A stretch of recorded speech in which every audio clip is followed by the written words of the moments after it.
Tandaan mo to, hindi lahat ng araw kikita ka at hindi lahat ng tao susuporta sa'yo. Hindi lahat ng plano mo magiging madali.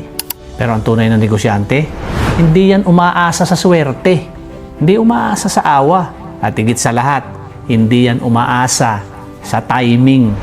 Ang tunay na negosyante, gumagawa yan ng paraan kahit walang pabor. Lumalaban kahit walang pumapalakpak. Tumitindig kahit ilang beses nang nadapa. Magsimula ka kahit maliit, kahit walang naniniwala sa'yo. Ikaw, maniwala ka muna sa kakayahan mo at sa sarili mo. Hindi mo kailangan ng perfect setup. Kailangan mo lang ng matinding diskarte, tibay ng dibdib at paniniwala na balang araw, babawiin mo rin ang mga sakripisyong ginagawa mo ngayon.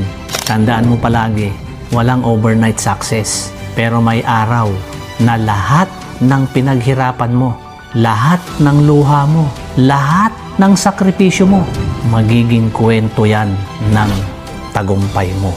Kaya kapit lang, trabaho lang, manalangin ka lang, tuloy lang. Tandaan mo na balang araw, ikaw na rin ang magiging inspirasyon ng iba. Real talk lang mga ma'am sir, hindi mo kailangan maging perfect para magsimula. Kailangan mo lang ng lakas ng loob para tapusin lahat ng sinimulan mo.